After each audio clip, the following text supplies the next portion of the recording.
Welcome to another episode of Courageous Conversations Live. I'm your host, Pierre Quinn, and here on Courageous Conversations, we're leveraging the stories of creatives, of leaders, of entrepreneurs to help you live and lead with greater courage. So I'm looking forward to today's conversation. Joining me on this episode of Courageous Conversations is Rochelle Edrington. Rochelle, thanks for being my guest today. Thank you so much, Pierre, for having me. Super excited. And I'm looking forward to us chatting already as we're starting this conversation. Rob YB Youngblood is in the comment section on LinkedIn saying, let's go. I know he's excited about this conversation too. And all the rest of you who are excited about it as well, we need you to do a couple of things. First, hop in that comment section, either on Facebook, on YouTube, or especially on LinkedIn, and let us know that you're watching with us. We love shout outs here on Courageous Conversations Live. And if you got questions for Rochelle, based on our conversation today, be sure to throw those in the comment section as we talk about marketing and monetizing your MVA, your most valuable asset. And yeah, hit that share button because Rochelle's going to be dropping some incredible insights for us today. And you don't want to keep them to yourself, y'all. You don't want to be stingy. So go ahead and hit share so other people can get the nuggets and mic drops as well. So Rochelle, as we're beginning this conversation, give us that Cliff Notes version, that elevator pitch version, that snapshot of who you are and what you do. So yes, thank you. So yes, my name is Rochelle Edrington. I am the founder of Vpro Marketing Sales. Basically what I do is I help service-based businesses and nonprofits to connect with and convert their ideal audience by implementing a simplified digital marketing strategy that supports the sales process. A little bit about me. I am an alumni of Virginia Union University. I went to school for marketing. Right out of school, I got into sales. That wasn't my goal, but I had to have 2+ years of sales in order to even work in a marketing company, Johnson & Johnson. I was rooting, trying to get into that company, but I have 10+ years of sales experience, and converted into deciding to do my own thing once I started to become a mom. So just a little snapshot about who I am and what I do.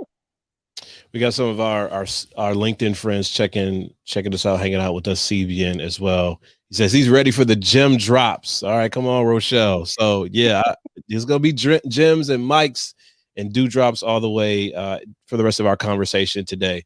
Okay, Rochelle, take us back a little bit. Mm-hmm. That foray into marketing from sales, you needed that sales experience before you got into marketing.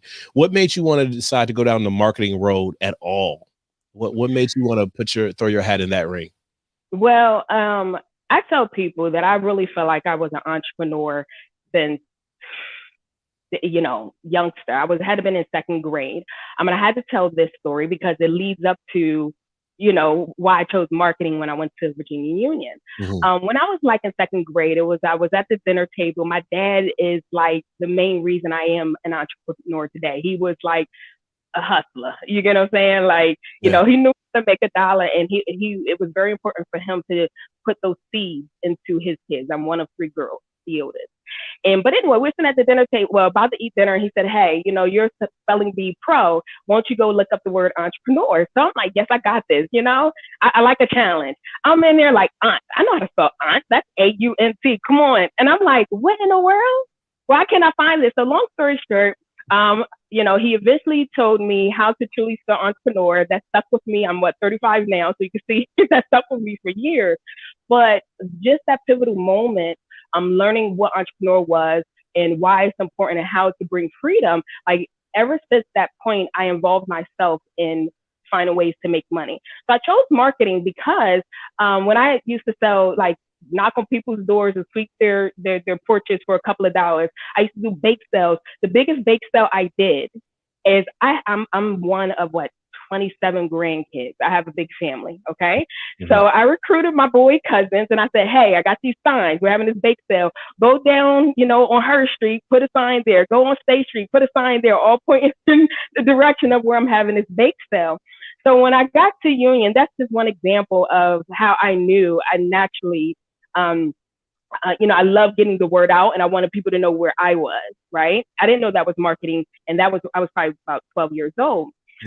But when I got to Union and I had to choose a major because I wanted to do business administration, they said, no, you need to, pick a particular, major. So honestly, I did what they call it, a process of elimination, right?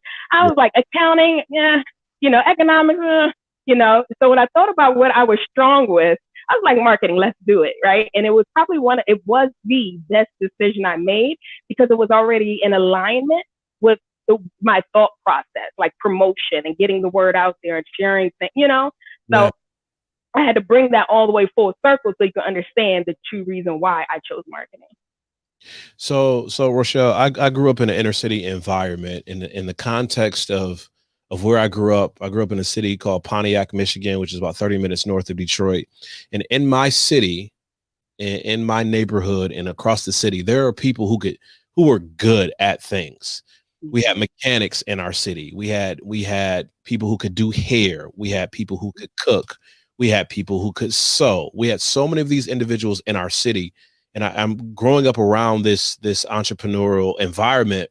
But what I saw from these individuals, that many of them prided themselves in being good at something, but not necessarily being good at talking about what they do, being good at selling what they do and communicating what they do to other people.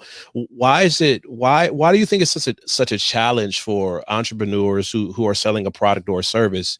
Why do you think it's such a challenge to focus on actually talking about what you provide and not just being good at developing that product or that service? The very first thing that I go to is sell, the negative connotation that is related to sales.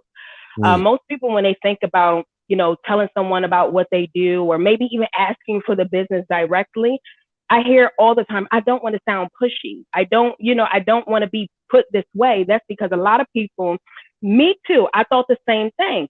A lot of people thought like, oh, I don't want to be like that, that used car salesman, that person that just take over, get over you. And I totally understand that. That's just one component. I think the other component is something that we don't talk about. Many of us grew up, it was like this unsaid thing, don't boast. One of the things my grandmother, she'll still say to this day, don't talk about how good you are. Let other people talk about how good you are. Listen, we have to understand and put things in context. My grandma, I ain't saying she wrong, but so I got to take that part and place it in another part of my journey, because especially if we're just starting out, we have to talk about ourselves. There's a way to do it that's still in alignment with who you are and what you feel comfortable with, but don't get it twisted. In order to really get further in anything that we do, we have to stretch ourselves. You get what I'm saying? So I think the biggest thing is really sales. So how I overcame it, like I said briefly, I had to get into sales because I wanted to get into marketing. And I'll share this piece because I think every person needs to know this that has a business. The reason why I couldn't get a marketing job is because they said you cannot truly market if you don't know how to sell. Because at the end of the day, and this is where a lot of people go wrong, they're marketing with no aim. They're just marketing. I'm just going to throw myself out there. I'm just going to, spread myself on all these social media platforms. And I'm just hoping if I throw it out there, somebody come running at my door. That's not how it works. Yeah. That's not how it works. You get what I'm saying? And I tell people all the time, listen, if you really want to know what it takes, it's not going to be sexy. It's not going to be pretty, but it'll get the job done. It's called selling. Period. You get what I'm saying?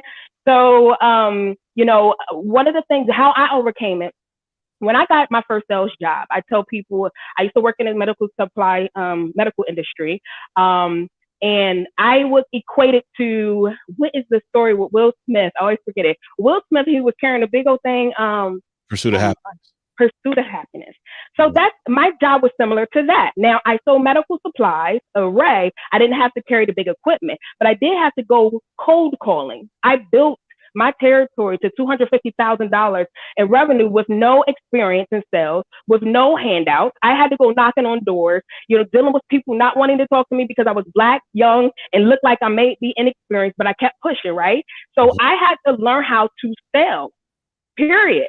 And that's what makes me great. So, but before I got into that, I had to talk myself into it. I said, listen, I don't really want to sell, but if these people that this company I want to be a part of, I want to get into marketing, they say the only way you can be a good marketer is to learn how to sell, right? Well, let me be good at this. Let me get good, you know? So what I told myself when I learned the foundational principles of selling and how I learned it, it was called consultative sales. And the thing I like about consultative sales is because it's almost like becoming a matchmaker. All you have to do is identify what the person wants, ask questions and listen. And then if you ask the right questions and you know the benefits of your product, you'll be able to say, hey, Mr. and Mrs. Client, I heard you say X, Y, Z. Well, my solution solves that problem. Can I tell you more about it? Are you open to hearing more about it? Here, it's just becoming a matchmaker. So yes, every service-based business, every entrepreneur, they need to learn how to sell, because once you know how to sell, you'll become a better marketer, period. You know, I see some common things that happen with people who transition to the entrepreneurial life, or with individuals that work for established companies, and it's their challenge of seeing what they actually offer and what they actually bring to the table. CBN says we have to be comfortable and confident in celebrating our value. If you don't value you, how can you expect others to? Absolutely. Where does I know you talked about grandma, and we've talked about other extenuating circumstances and cultures that are part of shaping this. But what advice can you give to professionals, to entrepreneurs out there? And the MVA, which is on our banner, comes from your bio, where you talk about your most valuable asset, or one of your most valuable assets being your expertise. What's a process that we can go through to reframe how we look at our expertise? You know, some of us say, well, I've only worked for company X for 25 years doing this one job. Now, how can we pivot that to really pull back what we've actually done and offered, and reposition those statements for the marketplace? And this is for like entrepreneurs, like people that have a job that might be considering entrepreneur. Mm-hmm. What entrepreneurship? Wonderful, because I just did a video on that. So, you know, one of the biggest things I would tell people to do, I like to speak practically. Mm-hmm. Okay. So if I'm speaking to the entrepreneur or potential entrepreneur, someone wants to get into going to that journey, and they're like, how do I take what I know and monetize it? Right. Simplified version, because I know we only got so much time. The very first thing I would do is, whatever your position is, go on to like Indeed and find other positions like that. Okay. And look at what those criteria are. You know, maybe even look at what other companies are paying, because that might let you know, either one, where you are, you're not getting paid enough, or it just tells you what the value is. If you realize that there's a lot of companies looking for what you do, mm-hmm. okay, then you know there's a need. So my sister, my brother, there might be an opportunity to start that little side hustle and start to monetize that. Okay. So start there. Then once you compile a list, let's say go for 10, right? Compile a list, find the biggest commonality. If you notice within those 10 companies, all of them are looking for 3 things, like, and it's in, you know, it's in every single description. And those are 3 things that you mastered. Okay. Let's take that, write that down. Then what you want to do is then go back and look at your track record. One of the things that people fail to do, and we're so busy trying to move other companies' visions forward, we don't take note to the greatness that we contributed to the success of that business. So what we want to do is then take those 3 things and just jog our memory. What project did my supervisor, my manager asked me to do that was directly related to that? What was the outcome? Bam. And do that for each of them. Because at the end of the day, the best way to sell yourself is to be able to let someone know what you did to bring results. And if you are able to come up with a strong list, like that right there, that could convince you to say, I have something to share with the world. And I need to be confident in it because I brought results. And, you know, you see most people that start, and listen, I started this way, so I understand all the feelings that come with, you know, starting from, you know, maybe working with a company and trying to transition to doing your own. There's some like imposter syndrome that goes on. You get what I'm saying? You know, and I think we have to really put things up in front of us and remind us and listen, you got this, bro. You got this, sis. Like, just do it. Because if you've been doing it, why not do it on your own? Because 9 times out of 10, you're going to get paid 2, 3, 4, 5 times more just to let you know. Okay. So, you know, if I think about like practical, short version, that's what I would do first. Identify what you're currently doing that other companies are looking for. Okay. You know, draw the lines like we used to do in kindergarten, you know, match it here, this here, go down there, this is what I did, that type of thing. And then, you know, I mean, I can talk my next steps, but that's, you know, inbox me, chat. I don't know. But that's where I would start, just so you know you got what it takes. Yeah, I love it. Kevin says that right there will open your own eyes and trust. You will be blown. Your mind will be blown at your own latent greatness. And I wonder how many people out there are watching this and even watching the replay of this. And you have to admit, man, I have not taken the time to sit down and process and talk through and pull back the layers on what I've actually contributed. Company has won awards. We become best in class. We're one of the 100 or 1,000 best places to work, or whatever is going on. And I haven't analyzed what my contribution has been to that thing. And I know, Rochelle, some people are saying, well, I want to reach out to someone like Rochelle. I want to reach out to Rochelle. I want to click on her LinkedIn profile or even go to her website, but I'm embarrassed because she's going to see how I'm disorganized, or how much of a mess I've made, or how I don't have a marketing plan, or how I don't really understand the sales process. And I'm embarrassed. And what would you say to people who think that they need to have an understanding of X, Y, and Z before they reach out to you? I have to go with what's on my heart first. Yeah. Okay. The first thing I got to let you know is, unfortunately, we live in this world that so many people put up facades that they got it all together. Okay. Yep. Strive to work with and connect with people that you can vibe with.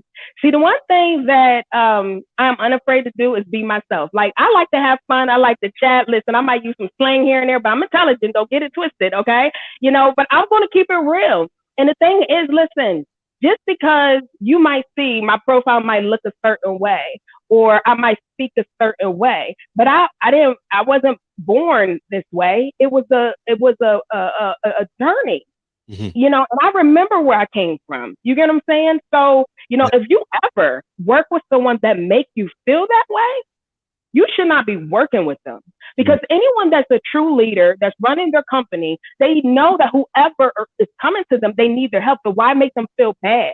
You know, I feel like that's posturing, you know? So, you know, if that's your style, go for it. But I'm the type of person, like, there's enough distractions, there's enough negativity in this world, and entrepreneurship is not easy.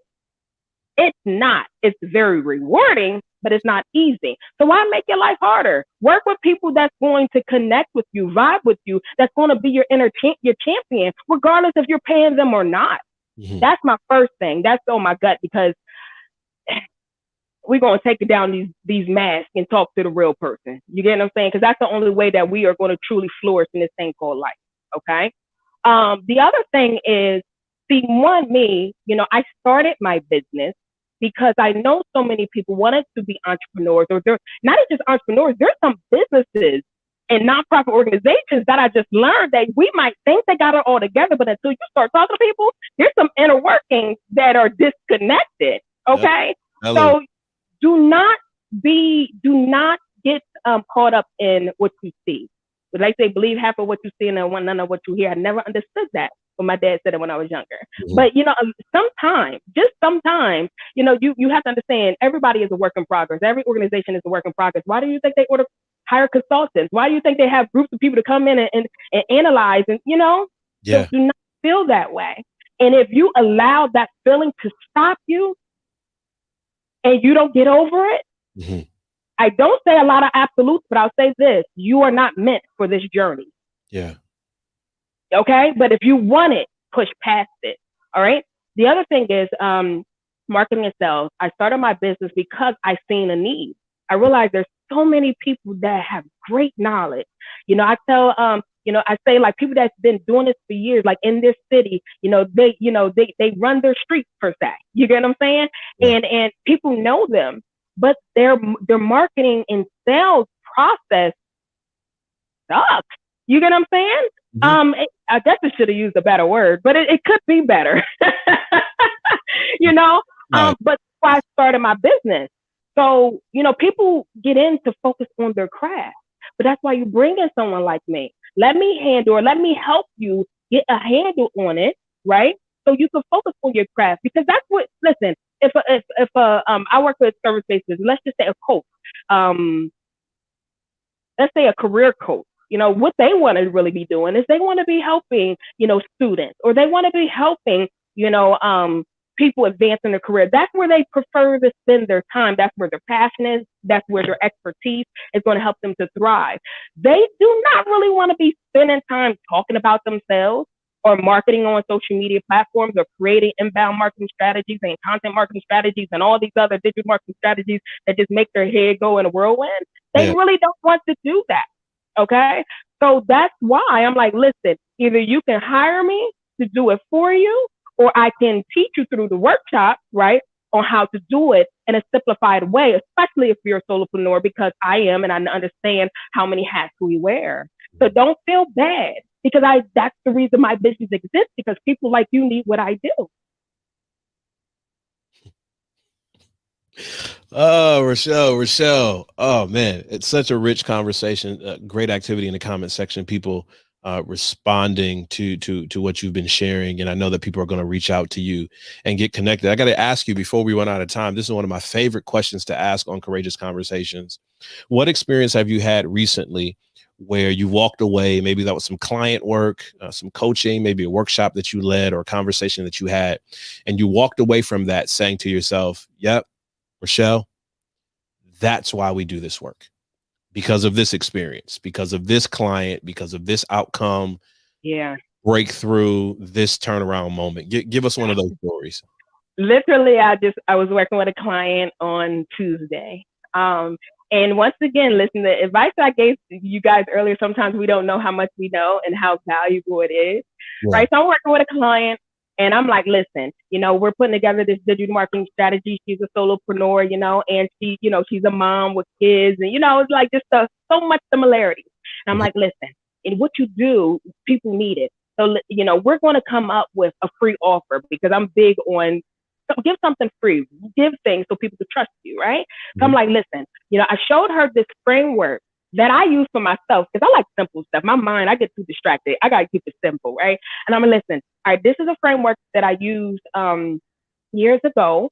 And I used to offer for free, but I realized it really works. So now it's in the paid part of what I do. You get what I'm saying? And I said, listen, let's take this one common question that you get and go through this framework and come up with a free offer. We did it in 15 minutes.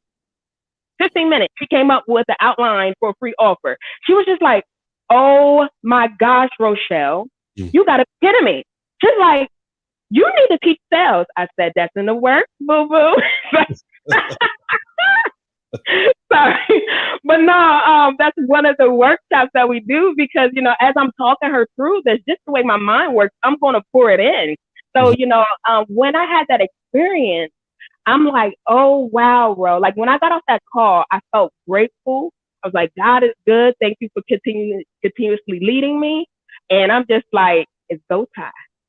Yeah. It's go time. Yeah. Absolutely. Rochelle, who should reach out? Who should click your profile on LinkedIn? Who, if they're watching on Facebook or YouTube, even the replay of this, should go to your website and get connected with you? Who are you looking to connect with and work with right now? Absolutely. So one, I am looking to connect with specifically consultants, coaches, anyone that is looking to really to extract their expertise, right? If you're already putting out content, but you feel like you're not maximizing it, you're not, generating, interest over what you're putting out, connect with me. Specifically, I am looking to connect with nonprofit consultants. I failed to mention this. One of the initiatives that is specifically for nonprofits that's in the pilot stages right now It's called Campaign for a Cause. It's a platform where nonprofits can go to host their t-shirt fundraising campaigns, but it's a little bit different than the others that are already out there, and that is coupled with marketing support. So you'll learn how to truly launch a social media marketing campaign that intertwines your fundraising campaign. So I'm looking to connect with nonprofit organizations that want to, enroll in that program. Currently, it is free. But I really want to connect with nonprofit consultants for two reasons. One, if you feel like you need my services, obviously I can help you. But two, I'm probably connected to your clientele because I am launching this campaign for a cause. So I feel like nonprofit consultants are like my sweet spot partnership opportunities right now, because we can work with each other, help each other in a lot of different ways.